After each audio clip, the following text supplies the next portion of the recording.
کہتے جی کہ میدان حشر میں جس شخص نے اپنی زندگی میں جتنے گناہ کیے ہیں وہ سامنے لائیں گے، اگر کسی نے توبہ کر لی ہے تو توبہ سے پہلے والے گناہ تو معاف کر دیے جائیں گے، وہ نہیں لائیں گے۔ اگر توبہ نہیں کی ہوگی تو پھر ہر چیز لکھی ہوگی، اقرا کتابک کفی بنفسک الیوم علیک حسیبا۔ حتیٰ کہ جب کافر وہ کتابیں اپنی پڑھیں گے نا نامہ اعمال تو کہیں گے عجیب بات ہے، وَوَجِدُوا مَا عَمِلُوا حَاضِرًا، کہ ہر بڑا چھوٹا گناہ سب لکھا ہوا تھا۔ بہرحال توبہ کے بعد اللہ معاف کر دے۔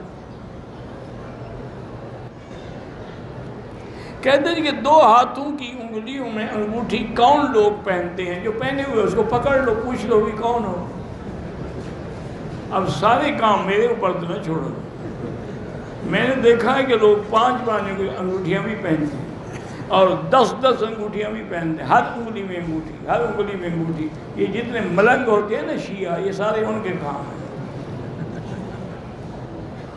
یہ پتھر اور فلان اور اس کے بعد گلے میں کنٹھے اور مالے اور لوہے کے بیت اور لوہے کی زنجیریں، چونکہ اللہ دکھا رہے ہیں نا کہ دنیا میں زنجیریں تمہارے گلے میں نے ڈال دی ہیں، قیامت میں تو ڈالیں گے ہی نا۔ الاغلال فی اعناقہم والسلاسل یسحبون۔